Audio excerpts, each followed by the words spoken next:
সবাইকে শুভ মহা অষ্টমীর প্রীতি ও শুভেচ্ছা। আর আজকে হচ্ছে শুভ মহা অষ্টমী পুজো। তো শুভ মহা অষ্টমী পুজো অ্যাকচুয়ালি সপ্তমী রাতেই শুরু হয়েছিল। তো আজকে হচ্ছে অষ্টমীর দুপুর, এখন হচ্ছে সময় একটা পাক্কা।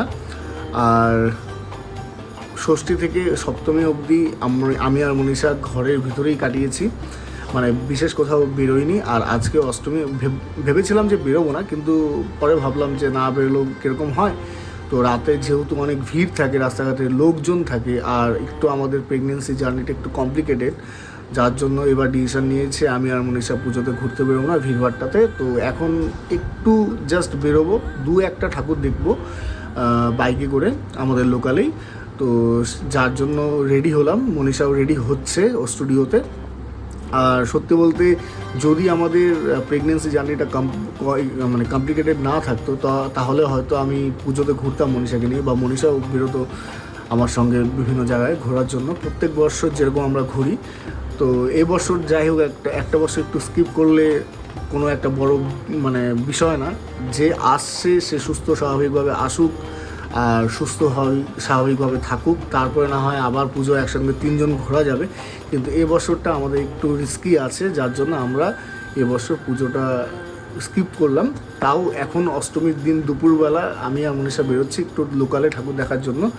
চলো আজকের দিনটা তোমাদের সঙ্গে, মানে অলরেডি দিন অনেক আগে শুরু হয়েছে। ঘুম থেকে উঠেছিলাম 9টা সাড়ে 9টা নাগাদ। তারপর থেকে তো অনেক কিছু ছিল, মানে আমার অফিসে আমার কাজ ছিল, মনীষা ওর নিজস্ব কিছু কাজ করলো। ভোগ দেওয়া হয়েছিল গতকালকে, তো সেই ভোগ নিয়ে এসে প্রসাদ খাওয়া হলো। তো সব কিছুই হলো। এখন থেকে যা হবে তোমাদের সঙ্গে আমি শেয়ার করবো, সঙ্গে থাকো। এই বছর 2024-এর অষ্টমী পূজাটা তোমাদের সঙ্গে শেয়ার করবো।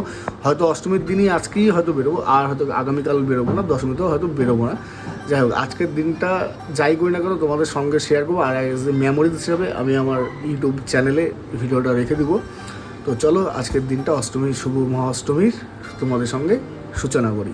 সাজুগুজু কমপ্লিট, তাহলে চলো শুভ মহা অষ্টমীর সূচনা করি। খুব সুন্দর লাগছে তোমাকে। হ্যাঁ, পাশাপাশি দাঁড়িয়ে কেউ তো ছবি তুলে দেবে না, দুজনে এই বাইকটা রাখবে। বাইক বার করছে এখন।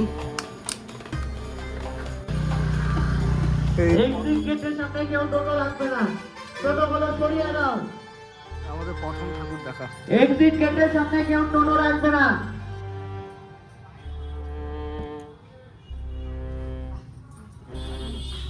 এই আমাদের প্রথম ঠাকুর দেখা, জয়েন্ট ক্লাব।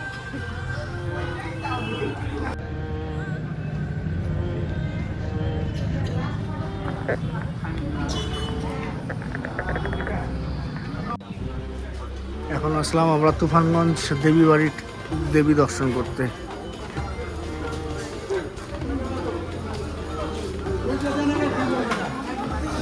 অঞ্জলি চলতেছে, নবমী পূজার অঞ্জলি চলছে।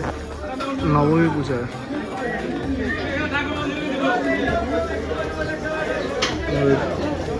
বাজারে দেবী বাড়ি প্রতিবাড়িটা সে আমাদের তুফানগঞ্জ জিগনিতলা প্যান্ডেল। রাত্রেবেলা হলে ভালো হতো না?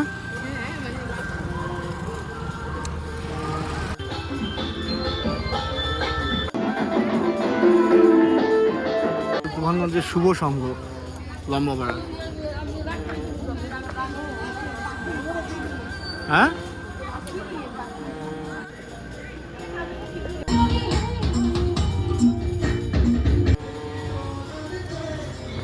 ঠাকুরটা কি সুন্দর হয়েছে না?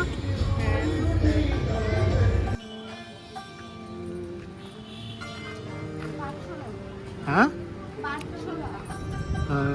আমি প্রথমে ভাবছিলাম বিড়ি বানছে। না, বেশ ভালো করছে।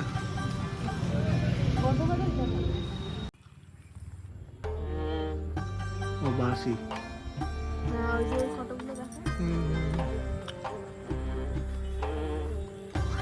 রাত্রেবেলা দেখলে আরো বেশি ভালো লাগতো।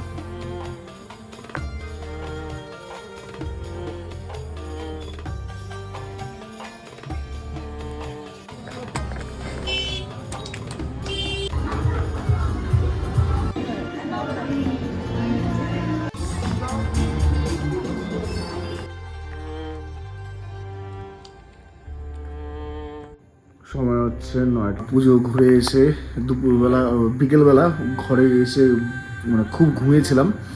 ঘুম থেকে উঠলাম 8:30টার সময়। আর ওঠারও একটা কারণ হচ্ছে মনীষা ডাক দিল, ওর বাবা এসে ভোগের প্রসাদ দিয়ে গেল। তো সেই ভোগের প্রসাদই এখন খেলাম। এখন হচ্ছে রাত 9টা। তো এখন আর কোনো কিছু না, ঘোরাফেরা তো কমপ্লিট। এখন আমি বেডরুমে আমাদের একটা মুভি দেখবো। মুভি দেখে রাতের খাওয়া দাওয়া যদি করি, খুব একটা বেশি খাওয়ার এখন কোনো ইচ্ছে নেই, কারণ দুপুরে খেয়েছিলাম, মনীষাদের বাড়িতেও গিয়েছিলাম, তো খিদে সেরকম একটা নেই। তো যদি খাই তো খাবো, আর খেলেও খুব বড় জোরে একটা রুটি, আর কিছু না, তারপরে ঘুমিয়ে পড়বো। তো চলো, আজকের ব্লগটা এতটুকুই। আশা করি তোমাদের ভালো লেগেছে। একটু হয়তো ছোট হয়েছে, কিন্তু যতটুকুই হয়েছে তোমাদের সঙ্গে শেয়ার করেছি। আর ঠিক আছে, এবছর হয়তো পুজোটা সেভাবে এনজয় করতে পারবো না, কিন্তু নেক্সট বা আসছে বছর এনজয় করবো। তো যাই হোক, তোমরা সবাই ভালো থেকো, সুস্থ থেকো। আবার দেখা হবে নেক্সট একটা গল্পতে, নেক্সট একটা স্টোরিতে। ততক্ষণ সবাই ভালো থেকো, সুস্থ থেকো। Tata, by.